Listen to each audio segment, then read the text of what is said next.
네, 안녕하세요. 오늘은 적외선 조사기 중에서도 안면 부분에 좀 작은 부위에 할 수 있는 이 안법기에 대해서 설명 한번 드려보려고 해요. 이 안법기는, 이렇게 작게 생겼고요. 우리 저번에 큰 적외선 조사기 했잖아요. 그거는 이제 안면만 빼고 넓은 부위에 어디든 다 할 수 있는 거고요. 요 작은 거는 이 안법기라고 해서요. 주로 안면 부위에 이제 해주시게끔 나와 있는 거예요. 당연히 그 적외선 조사량이 아무래도 좀 작게 나오면서 강하지 않겠죠. 집에서 하는 것도 물론 안전이 제일 중요하기 때문에 이렇게 안면에 할 때에는 작은 안법기를 권고해 드립니다. 이거 제가 아까 이렇게 코드 꽂아 놨고요. 스위치를 한번 켜 볼게요. 키시면은 이렇게 불빛이 나오면서 적외선이 조사가 되기 시작하거든요. 그래서 주로 이제 얼굴 부위에는 입에 염증이 있거나 이제 아팠을 때는 입 부분을 살짝 벌리면서 이렇게 적당한 거리에서 쏘여주시면 되고요. 그 다음에 이제 저 같은 경우는 주로 봄철하고 가을철만 되면 그렇게 꽃가루하고 송화가루 막 이런 것들이 굉장히 저한테 알레르기를 심하게 해주더라고요. 그래서 코 부분을 좀 이렇게 적당히 띈 상태에서 이렇게 좀 자주 해주고요.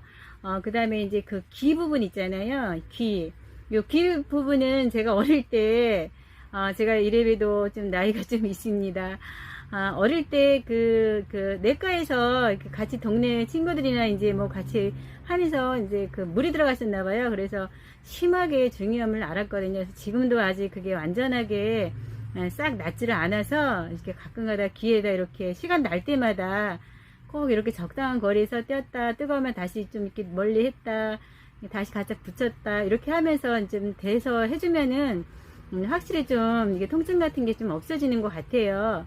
그리고 이제 또 눈 부분 있잖아요. 눈이 이제 알레르기 때문에 가렵거나 아니면 다른 질환이 있거나 아니면 여러 가지 이제 뭐 그런 것들이 있어서 할 경우에는 눈을 살며시 감은 상태에서 꼭 얇은 그런 것들로 이렇게 가린 상태에서 눈을 감고 적당한 거리에서 꼭 이렇게 조절해 가면서 띄었다 다시 붙였다 이렇게 적당히 너무 뜨거우면 띄었다가 내가 조금 이제 가까이 됐다 이러면서 이렇게 눈을 감은 상태에서 얇은 천 같은 거를 이렇게 대주시고 해주시면은 굉장히 좋다고 해요. 그 다음에 이제 목 같은 데 있잖아요. 목 같은 데도 제가 이제 목감기 같은 게 있어서 염증이 있거나 목이 이제 갈라지거나 이렇게 목이 쉴 경우에는 목도 이렇게 살짝 해주는 것 같아요. 그러면 훨씬 부드럽고 통증도 좀 완해지는 것 같고 그런 느낌을 제 스스로 받거든요. 그리고 또 꼭 안벗기를 해서 안면 이렇게 좁은 부위만 해주는 게 아니고요. 이렇게 손목 같은 데 있잖아요. 이런데 좁은 부위 큰 거고 꺼내서 막 거창하게 그렇잖아요.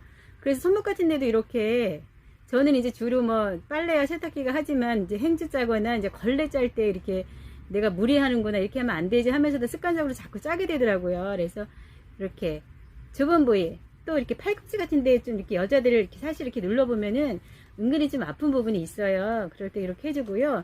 손가락 같은 경우도 이렇게 해주고요. 그러니까는 꼭 내가 꼭 뭐 이렇게 큰 거 샀다고 해서 큰 부분만 해주는 게 아니고 이런 작은 걸로도 여기저기 이렇게 해주고 있어요. 저희 손목을 잡고 이제 아파하더라고요. 그래서 거기다가 제일 먼저 이제 뜸 떠주고 그 다음에 이제 부항 해주고요. 그 다음에 이제 사혈까지 해서 습식 부항까지 해서 좀 어혈도 좀 빼주고 그러고 그다음에 이 조사기로 한번 해보라 그래서 요즘 이 조사기 갖다가 이제 많이 해서 굉장히 통증도 완화되고 좋다고 이제 본인도 얘기하더라고요. 그래서 이 조사기 이렇게 해주고 있고요. 안벗기도 이 전구 있잖아요. 이 전구가 수명이 닿으면 이게 서서히 약해지면서 어느 순간에 꺼지거든요. 그럴 때는 이렇게 전구가 별도로 나오거든요. 그래서 동네에 있는 의료기 상사에 가셔가지고 이 전구를 작은 전구를 갖다가 본인이 빼서 이거를 꽂아서 이제 사용하시면 다시 적외선이 이렇게 조사가 되는 거예요. 그래서 오늘은 요 작은 안벗기도 아주 유용하게 쓸 수가 있거든요. 그래서 안벗기에 대해서 설명드렸고요. 이 안벗기도 당연히 주의할 사항 같은 경우는 우리 상식적으로 알잖아요. 그 부분은 꼭 주의해서 하셔야 되고요. 제일 중요한 거는 안전이니까 항상 안전하게 적당하게 너무 강하게 하시는 것보다 적당하고 적당한 시간을 지켜주시면서 하시면은 가정에서도 몇 가지 구입하셔서 우리가 시간 없을 때 이렇게 잠깐 해주시면은 굉장히 이렇게 통증 완화에 도움이 될 것 같아요. 그래서 오늘은 이 안벗기에 대해서 한번 설명드려 보았고요. 설명에 조금이라도 도움이 되었다면 좋아요, 구독 꼭 부탁드립니다. 감사합니다.